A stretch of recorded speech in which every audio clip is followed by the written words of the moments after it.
Hey guys, so today we're doing a very short and simple yet creative fall, autumn slash Halloween watercolor exercise today. There's my kitty. He actually really enjoys when I paint, so I hope you don't mind seeing him in my frame.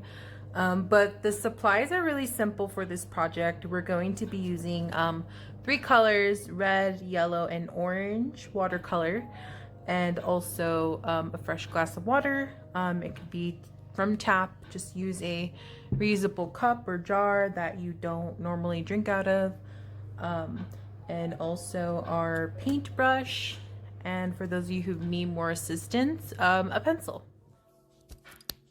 So before I get started, I wanted to show some references. I am going to show you two examples, so I suggest you watch the video all the way through and then maybe decide what you want to do for your juxtaposition.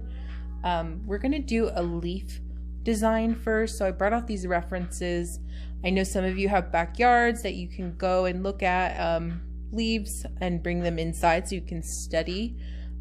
Just notice that a leaf typically has a shape, and then there's like these veins that we see that go through them.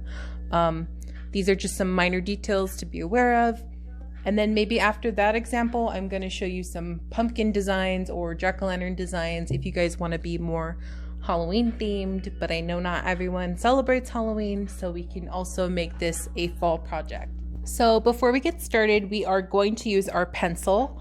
And on our watercolor paper, we're going to lightly do some leaf designs. And then I did mention that we are also going to include a demo for the pumpkins. But I'm going to keep those separate. So in case you guys want to combine them or maybe cut your paper in half and do one of each, that's totally doable and 100% up to each artist.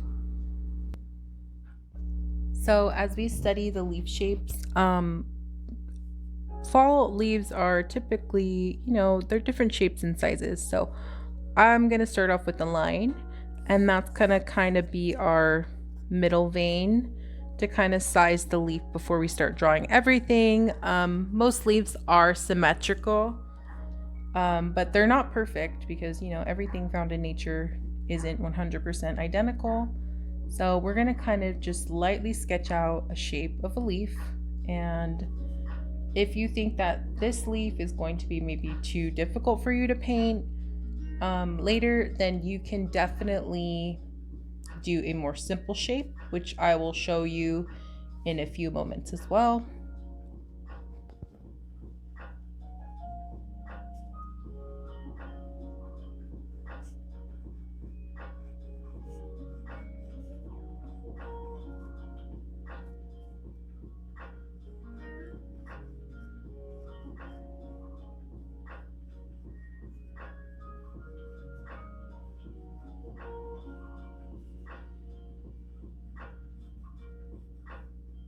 You kind of want to draw also a stem. I'm going to make this one a little short.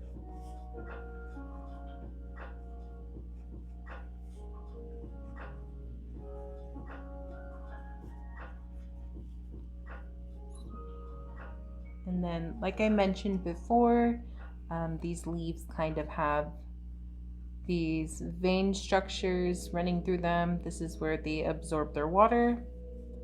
But of course, in the fall, we know our leaves are already falling off the tree, so they are no longer alive specimens, I guess you could say.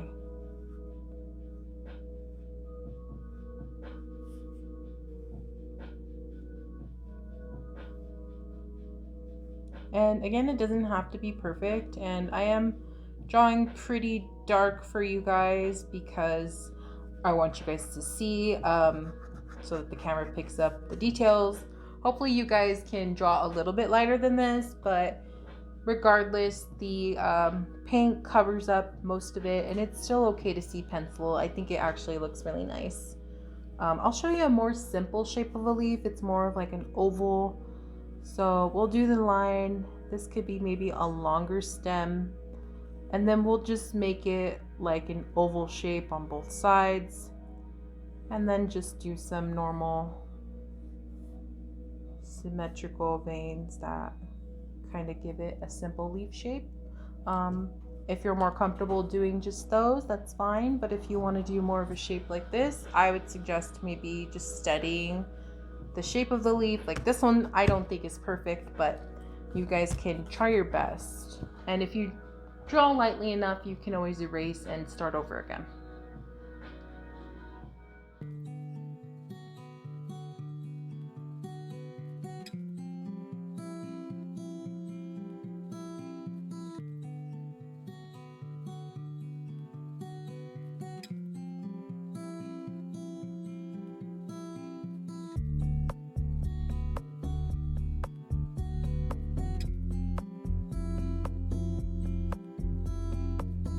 So once we are done with our sketch, we're gonna actually grab our water, and then with our water we are going to, this is where it gets a little tricky on the camera, but what we're gonna do before I get started, when we dip our water in the brush, we are going to trace around our outline. So our outline would be this leaf. Pay no attention to maybe the inside drawing of it. We're just like a coloring book. We're going to trace the inside with water and fill in the whole space, even if you have inside drawings. So once you start this process, you can see kind of, it looks invisible, but if you go up close, you can see it kind of glimmering from the moistness of the paper. And with that, you can use it as a guide to make sure that you're staying in the lines.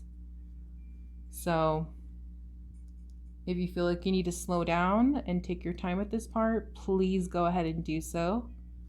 I'm going to show you one example of how this watercolor is going to work. Since this is still wet, we don't wait for it to dry. We're actually going to go in with our color right now.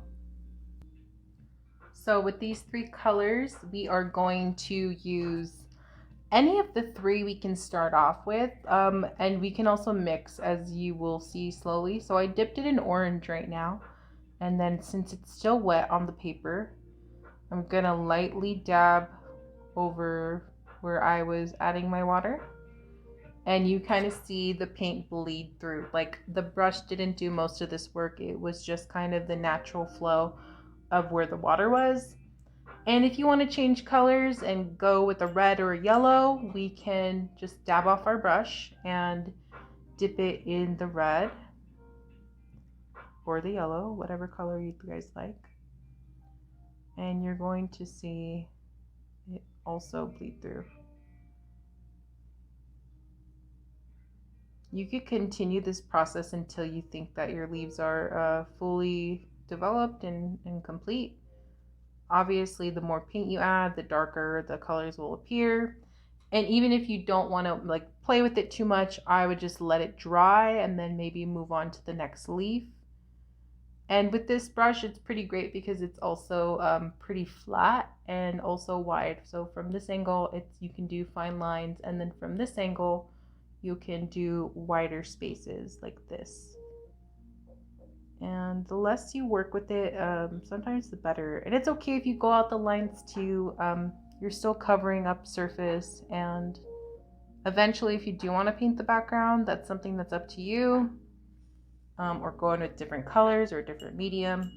So that's kind of what we're working with right now. I will show you an example on this leaf, and then maybe I will do a speed through to finish the painting.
So I will add that your water will eventually be colored somewhat, but honestly, it will be better for you to see where you are tracing with your water, and eventually it's a nice layer, light layer that you're going to be applying to as well. So since this water is kind of like more of an orange color now, maybe I'll go in more with the red and yellow to see what happens with that. Alrighty. And remember, you don't want to add too much water, but you also don't want to add too little as well.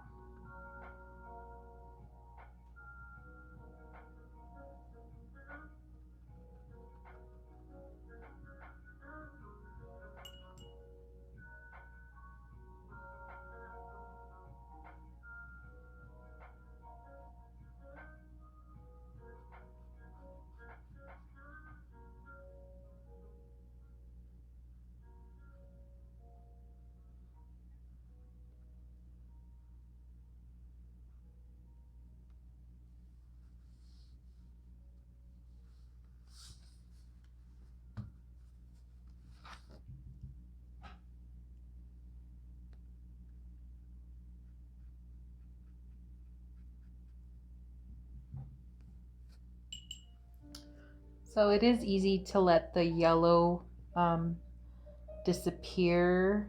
So maybe kind of dedicate a few leaves to yellow. And I think it's a very beautiful color, and a lot of people don't think of it.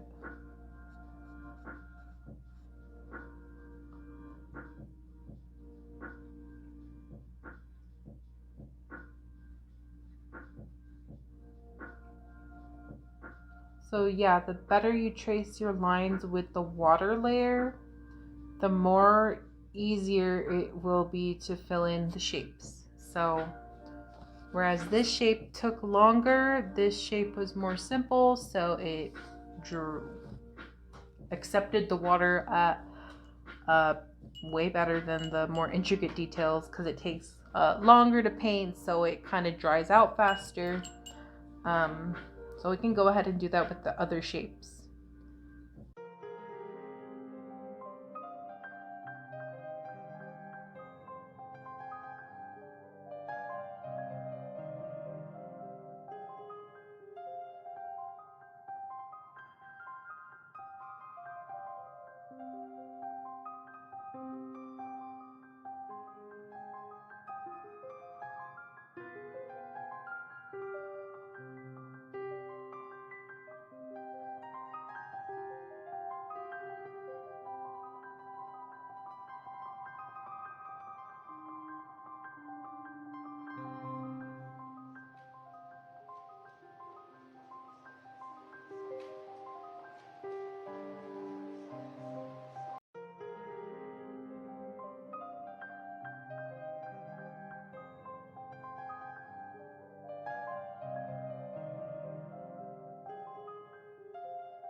Okay, so once we're done with the leaves, I will show you after they've dried what they look like, but we are going to get started with some pumpkin examples. Again, you can make it as Halloween themed as you'd like, or just keep it strictly fall based, but I really like jack-o'-lanterns and stuff like that, so maybe I'll show you two examples of these pumpkin shapes, and they're really easy. Most of it are round curves, and as long as you take your time with it and lightly sketch it out with your pencil, it should turn out great.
Okay guys, so that is pretty much it for this project. I showed you 2 examples and hopefully you're able to create your own masterpiece that is very fall centric for this year.